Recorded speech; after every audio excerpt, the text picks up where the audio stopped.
I got some news in regards to the big Uso, Jai Opetaia. One of my favorite fighters. What a warrior, man. Jai Opetaia is the real deal. We saw him this year in March against Brendan Glanton, winning the inaugural Cruiserweight title with Zuffa Boxing.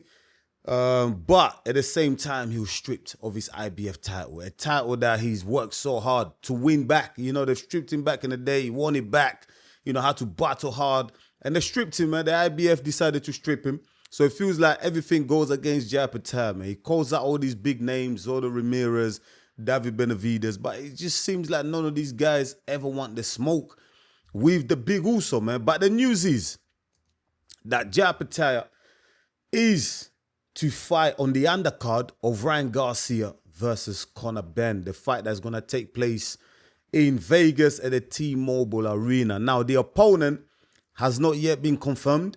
I was hoping maybe Chris Billam-Smith. That would be a good fight. It's certainly not David Benavidez. You can forget about it.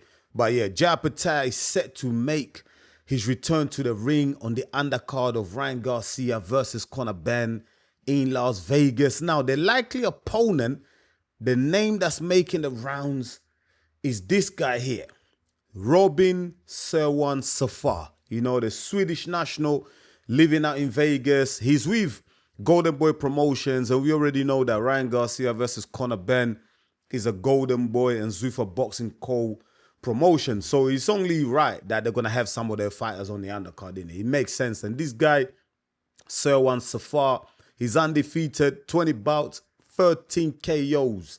One of his notable wins was against a legend, as you can see right here, Sergey Kovalev.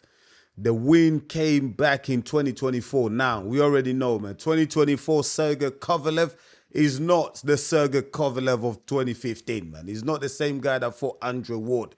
He's not that guy. So this was a washed up Sergey Kovalev, but nevertheless, this Robin C1 Safar guy still went in there, took care of a legend. So you have to give him props. I know some of the other names here, a lot of you boxing fans might not recognize some of the names. They might not pop out. But this guy, listen, on paper, he looks the real deal. He's undefeated, 13 KOs, 33 years of age, 6'3", similar height, built, rich as the big Uso Jai Opetaia. So he looks like on paper is a competitive fight. But come on, man, let's keep it real, man. We already know, yeah, Jai Opetaia is an elite boxer, man. He is right at the top, one of the best pound-for-pound fighters in the world. Even though he's not in the top 10 ranked pound-for-pound best fighters with a ring, I think it deserves to be there. So I think, for me personally, Jai Opetaia is going to smoke this guy, man. And it's going to be one of those fights where it's going to be another Claudio squeal. Do you know what I mean? It's going to be another Claudio squeal. There's nothing really for Jai Opetaia to gain by getting in the ring and smoking this guy, man. Let's keep it real. A lot of the haters, the people that don't like Jai Opetaia, that like to diminish his achievements, they're going to say, look, here goes Jai Opetaia fighting another nobody, fighting another bum, fighting another cherry pick. He should be fighting bigger names. You should be fighting more dangerous fighters. But what really can Jai Opetaia do, man? What can Jai Opetaia do, man? He wants to fight the David Benavidez of this world. They don't want to fight. How many times has he come out and called that David Benavidez? Then David Benavidez's dad comes out saying, yo, we offered Jai Opetaia the contract. They don't want to fight. They're ducking. Jai Opetaia comes back and says, no, David Benavidez is ducking. Like, it's just back and forth. It's like, seriously. And for me personally, I'm tired of it. I'm tired. I just want to see Jai Opetaia just fulfill his potential. I know he can become the undisputed Cruiserweight champion. He's got the skill. He's got the talent. He's got the grit. He's a warrior. He wants to get it done. But I'm afraid for Jai Opetaia because time might be running out. He's 31 years of age now, yeah? He's had a couple of wars as well in his career, yeah? Like, trying to chase those belts in a cruiserweight division, especially with all the boxing politics that's going on with different promoters and Zuffa Boxing, like, it might be too late for him, man. It might be time for Jai Opetaia just to cut his losses and move up to the heavyweight division where there's going to be better competition for him. He's going to make more money. I know Jai Opetaia is not really the money type of guy. He just wants to win the belt here. But surely there's going to be better opportunities for Jai Opetaia in the heavyweight division. And I don't think the heavyweight fighters will be ducking Jai Opetaia. I mean, they'll embrace him. They'll welcome him with open arms to fight him because he's a big name. He's a challenge for them. And getting a victory over Jai Opetaia is big for any heavyweight fighter. You know, so there'll be more opportunities for Jai Opetaia in the heavyweight division. But I also understand that Jai Opetaia, he wants to fulfill this goal. You know, he wants to become Cruiserweight undisputed champion. So I don't blame him I don't blame Jai Opetaia for sticking around. You know, he wants to get it done. So listen, all the best to him, but can he get it done? I highly doubt it, man. I highly doubt it, man. But this opponent, Robin Serwan Safar, like, would he get the fans excited if he was to be the opponent to fight Jai Opetaia? I don't think so. Like I said, they're going to call him a cherry pick. They're going to say Jai Opetaia is fighting another bum. But it just looks like Jai Opetaia really hasn't got many options, you know.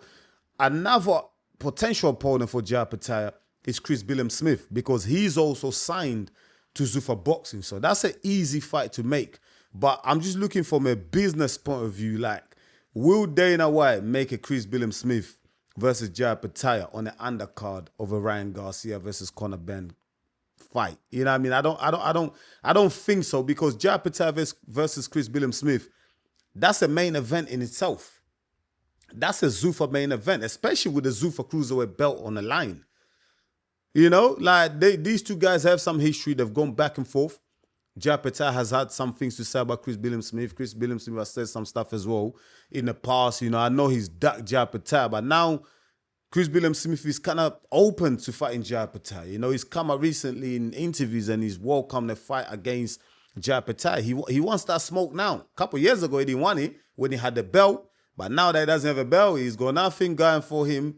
Now he wants to smoke with a big Uso. So that could be a fight as well, you know. But for Jai Opetaia, like, I just don't see how he's going to be able to become undisputed champion in the Cruiserweight division, especially because we don't know what David Benavidez is really planning to do. Now, apparently, David Benavidez, he's in negotiations with Mikaelian, Noel Mikaelian. He's the WBO champion. Apparently, they in negotiations. Them two are gonna fight to unify, you know, to unify the title. You know, if that fight happens, the IBF Cruiserweight title is still vacant. Someone's gonna fight for that. Jai Opetaia then has to go and win that title to then have the opportunity to fight against a David Benavidez. So just looking at the roadmap here for Jai Opetaia is like, it's just long, mate. It's just long. It might take a while, man. It might take like 18 to 24 months for him to reach that promised land, man. For him to actually achieve the goal of becoming Cruiserweight, you know, undisputed champion. And that depends on what David Benavidez does. If David Benavidez was to beat Mikaelian, does he then vacate the titles and move back to light heavy? He might do that. He might do that. We just don't know what's going to happen, you know. And also the politics of the Zuffa Boxing and other promoters. Would they work with each other? Like, would the opportunities arise for Jai Opetaia to fight for those other titles? Like, the IBF, they stripped Jai Opetaia because he signed with Zuffa Boxing. Will the IBF now be open for one of their fighters or for a fighter to fight for the IBF title under Zuffa Boxing Promotions and Dana White? You know, so there's still a lot of unanswered questions. But I'm sure now, I think a lot of the other sanctioning bodies are going to start being a bit more open to work with Zuffa Boxing because Ryan Garcia, he's got the WBC strap. Now, the WBC, we already know they've had a beef with Dana White. But Ryan Garcia is going to defend his title against a Zuffa Boxing fighter in Conor Benn. Now, if Conor Benn was to smoke Ryan Garcia, he takes the WBC strap and he's with Zuffa Boxing. So it looks like, you know, things are starting to look a bit better. The landscape in terms of these sanctioning bodies, you know, working with Zuffa Boxing. I think Dana White has come to the realization that, you know, it kind of has to, you know, calm down on his antics. You know what I mean? Stop calling out these sanctioning bodies. Stop trying to beef everybody. Because he knows, yeah, the fighters that he's signing, the likes of Conor Benn, Jai Opetaia, Shakur Stevenson, and many others, their goals and their dreams and aspirations are to fight for the WBC title, are to fight for the WBO, WBA, IBF. They want to fight for those titles. That's been their dream since they were kids. So he can't really get in the way of that. So the only way he can sign these fighters is by promising them and, telling them that, yo, if you sign with Zuffa Boxing, you can still fight for these other titles. You can fight for the other sanctioning bodies as well. You know what I mean? So the future does look a little bit bright for Jai Opetaia in terms of fighting for the titles, because Zuffa Boxing are kind of open to now working with other sanctioning bodies. On that aspect, the future looks bright for Jai Opetaia. The question is, will he get the opportunities? Will these fighters that hold the titles that have ducked him in the past actually allow him to fight them? Like, will they accept his challenge? That's the big question, and we're just gonna have to give it time, because Jai Opetaia has put in so much effort, made so many sacrifices to win the IBF title, and then they just strip him, through no fault of his own. Some people might criticize Jai Opetaia and say it's his fault, but I think there was negotiations, there was conversations behind the scenes with Zuffa Boxing where he was promised or led to believe that he can still hold on to his IBF title, even if he signs with Zuffa Boxing. Now, you can call it ignorance, you can call it, maybe lacking knowledge, whatever you want to call it, but Jai Opetaia, I don't think he would have signed with Zuffa Boxing if he knew that he was going to lose his title, he's going to get stripped. I don't think he would have done that, because his ultimate goal is to become undisputed champion in the Cruiserweight division. That's his ultimate goal, man. You know what I mean? So I really hope it does happen for him. But the big news is, for Jai Opetaia, he will be fighting on the undercard of Ryan Garcia versus Conor Benn on the 12th of this September in Las Vegas at the T-Mobile Arena. Let me know in the comments, my people, man, who should Jai Opetaia fight next, man? Should it be this guy that's been mentioned, Robin Serwan Safar, or Chris Billam-Smith? I think a fight with Chris Billam-Smith will be a main event in itself. So it might be one of those where Zuffa Boxing might just try and get Jai Opetaia out. He's been out of the ring for a while now, since March. Get him out, keep him busy, get him active, beat this Robin C1 Safar. Hopefully it's not a banana skin where, he loses. But if he goes in there, I'm sure he will beat this guy.